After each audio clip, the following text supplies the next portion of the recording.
সরকার গঠনের মাত্র ৩.৫ মাসের মাথায় হঠাৎই পদত্যাগ করলেন পার্বত্য চট্টগ্রাম বিষয়ক মন্ত্রী দীপেন দেওয়ান।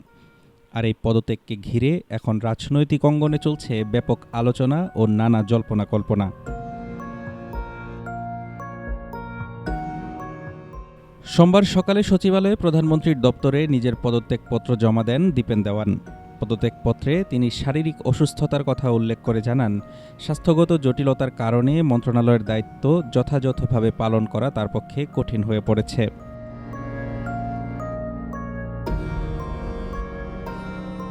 তবে এই ব্যাখ্যায় সন্তুষ্ট নন তার অনেক অনুসারী ও রাজনৈতিক সহকর্মী।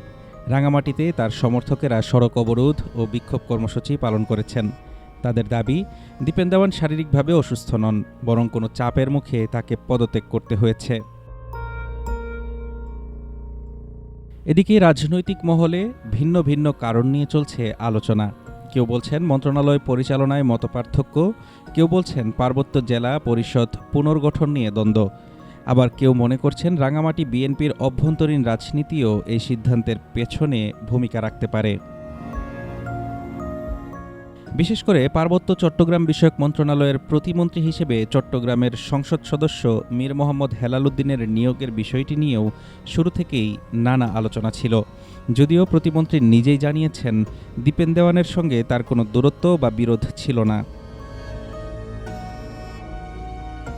অন্যদিকে ৩ পার্বত্য জেলার জেলা পরিষদ পুনর্গঠন এবং প্রশাসক নিয়োগ নিয়েও মতবিরোধের গুঞ্জন শোনা যাচ্ছে, যদিও সরকারিভাবে এসব বিষয়ে এখনও কোনো বক্তব্য পাওয়া যায়নি। উল্লেখ্য, ঢাকা বিশ্ববিদ্যালয়ের আইন বিভাগ থেকে স্নাতকোত্তর সম্পন্ন করা দীপেন দেওয়ান একসময় বিচার বিভাগে কর্মরত ছিলেন।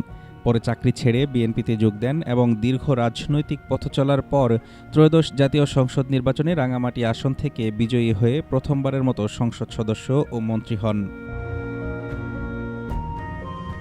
এখন সবচেয়ে বড় প্রশ্ন, শারীরিক অসুস্থতাই কি সত্যিই তার পদত্যাগের কারণ, নাকি এর পেছনে রয়েছে আরও গভীর কোনো রাজনৈতিক সমীকরণ? সেই উত্তর খুঁজছে রাজনৈতিক মহল, আর অপেক্ষায় রয়েছে পার্বত্য চট্টগ্রামের মানুষও। দীপেন দেওয়ানের পদত্যাগের প্রকৃত কারণ নিয়ে আলোচনা চলছেই।